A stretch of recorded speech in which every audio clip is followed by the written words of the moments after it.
संविधान की ताकत, अन्याय के खिलाफ एक लड़ाई।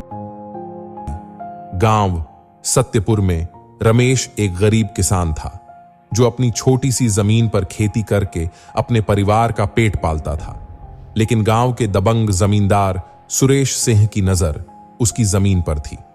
सुरेश ने कई बार धमकाया, लेकिन जब रमेश ने जमीन देने से इनकार कर दिया तो एक दिन सुरेश के गुंडों ने उसे बुरी तरह पीटा और जबरदस्ती उसकी जमीन पर कब्जा कर लिया। गांव के लोग डरे हुए थे, लेकिन रमेश की पत्नी ने हिम्मत दिखाई और गांव के युवा वकील अमित से मदद मांगी। अमित ने रमेश को देखकर कहा, डरो मत, संविधान तुम्हारे साथ है।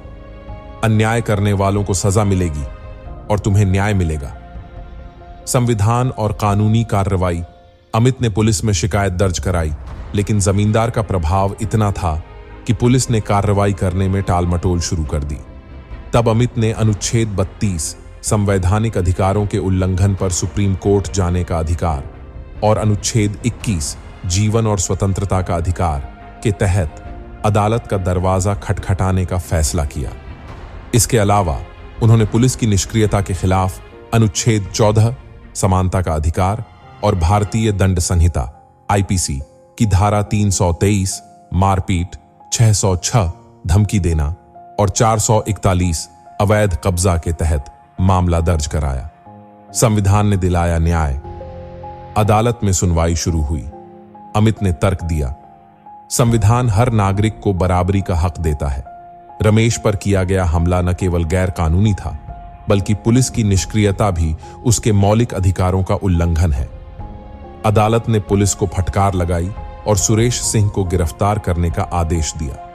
साथ ही रमेश को उसकी जमीन लौटाने के साथ साथ सुरेश को कठोर दंड दिया गया। सबक, अपने अधिकारों को जानें और अन्याय के खिलाफ लड़ें।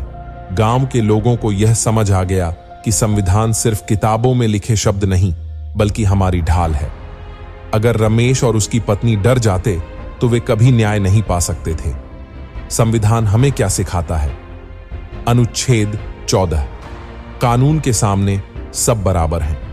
अनुच्छेद 21 हर नागरिक को जीवन और स्वतंत्रता का अधिकार है। अनुच्छेद 32 अगर मौलिक अधिकारों का हनन हो तो सीधे सुप्रीम कोर्ट या हाई कोर्ट जाया जा सकता है। आईपीसी 323, 506, 441 मारपीट, धमकी और जमीन कब्जे पर कानूनी सजा का प्रावधान है। अगर आपके साथ अन्याय हो तो डरिए मत। संविधान आपके अधिकारों की रक्षा करता है, बस आपको उन्हें जानना और उनका इस्तेमाल करना आना चाहिए।